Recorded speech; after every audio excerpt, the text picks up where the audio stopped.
ഒരുപാട് മത്സര പരീക്ഷകൾ എഴുതി, പക്ഷേ ഒന്നിൽ പോലും എനിക്ക് വിജയിക്കാൻ സാധിച്ചില്ല. ഒരു ജോലി എൻ്റെ ആഗ്രഹമായിരുന്നു, സാധിച്ചില്ല. അതേപോലെ ഒരുപാട് ബിസിനസ് ഞാൻ ചെയ്തു, അതും എനിക്ക് വിജയം തന്നില്ല. ഇങ്ങനെ പലരും പരാതി പറയാറുണ്ട് അല്ലേ. അപ്പോൾ ഈ സക്സസ് എന്ന് പറഞ്ഞാൽ എന്താണ്? സക്സസ് എന്ന് പറഞ്ഞാൽ സ്മോൾ സ്റ്റെപ്സ് റിപ്പീറ്റഡ് വിത്ത് കൺസിസ്റ്റൻസി എന്നാണ്.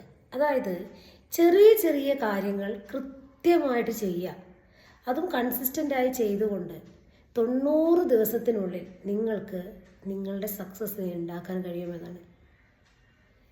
ഒരു കാര്യം നമ്മൾ കൃത്യമായി ചെയ്തു കഴിയുമ്പോൾ, ചെറിയ ചെറിയ കാര്യങ്ങൾ ചെയ്തു കഴിയുമ്പോൾ അത് നമ്മുടെ ഹാബിറ്റായിട്ട് മാറും.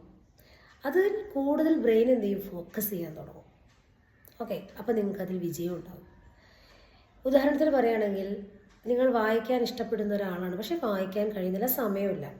ആദ്യം നിങ്ങൾ ആ ബുക്ക് എടുക്കുക, അതിൽ ഒരു വരി വായിക്കുക, പിറ്റേ ദിവസം 2 വരി, അടുത്തത് ഒരു പാരഗ്രാഫ്, അങ്ങനെ കുറച്ച് ഭാഗങ്ങൾ വായിച്ച് അത് ഹാബിറ്റായിട്ട് മാറും. ഇതുപോലെ തന്നെയാണ് നമ്മൾ ഓരോ കാര്യങ്ങൾ ചെയ്യുമ്പോൾ. നിങ്ങളിപ്പോൾ എക്സാമിന് പ്രിപ്പയർ ചെയ്യുന്ന ഒരു വ്യക്തിയാണെന്നെങ്കിൽ അത് ഇഷ്ടത്തോടു കൂടെ കുറച്ച് ഭാഗങ്ങൾ നമ്മൾ ഡെയിലി അതിന് വേണ്ടി സമയം സ്പെൻഡ് ചെയ്യുക. അതിനൊക്കെ എന്തെല്ലാം കാര്യങ്ങളുണ്ട്. സ്മാർട്ട് വർക്ക് ചെയ്യാന്ന് പറയും. ചെറിയ ചെറിയ കാര്യങ്ങൾ നോട്ട് ചെയ്ത് നമ്മൾ എന്ത് ചെയ്യുക, നമ്മളൊരു ഹാബിറ്റാക്കി മാറ്റുമ്പോൾ ബ്രെയിൻ അത് പെട്ടെന്ന് തന്നെ അസസ് ചെയ്യും. ഇങ്ങനെയാണ് സക്സസ് ഉണ്ടാകുന്നത്. അതിപ്പം ഏത് കാര്യമാണെങ്കിലും ശരി, ബിസിനസ് ആയിക്കോട്ടെ, എന്ത് കാര്യം, ചെറിയ ചെറിയ കാര്യങ്ങൾ ചെയ്ത് ഹാബിറ്റാക്കി മാറ്റുക. രാവിലെ എഴുന്നേൽക്കാൻ നിങ്ങൾക്ക് മടിയാണ്, കഴിയുന്നില്ല, ഒരുപാട് നിങ്ങൾ ശ്രമിച്ചു. അപ്പോൾ നിങ്ങൾ എത്ര മണിക്കാണ് എഴുന്നേൽക്കുക? 5 മണിക്ക് എഴുന്നേൽക്കുന്ന ഒരാളാണ് 4 മണിക്ക് എഴുന്നേൽക്കാൻ എന്ന് ആഗ്രഹിക്കുന്നു എന്ന് വിചാരിക്കുക. അപ്പോൾ നിങ്ങൾ ചെയ്യേണ്ടത് 4:50 എഴുന്നേൽക്കേണ്ടത്.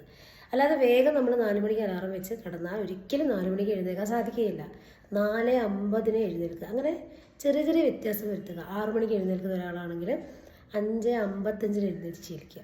ഇങ്ങനെ പതിയെ കുറച്ച് കൊണ്ടുവരിക. 4:50 എഴുന്നേൽക്കുക, അത് കഴിഞ്ഞ് 4:48, അത് കഴിഞ്ഞ് 4:35, ഇങ്ങനെ കുറച്ച് 4 മണിയിലേക്ക് നമുക്ക് വളരെ ഈസിയായിട്ട് സാധിക്കും. അപ്പോൾ ചെറിയ ചെറിയ സ്റ്റെപ്പ് എടുക്കുക, അത് കൺസിസ്റ്റൻ്റ് ചെയ്യുക, മുന്നേറുക.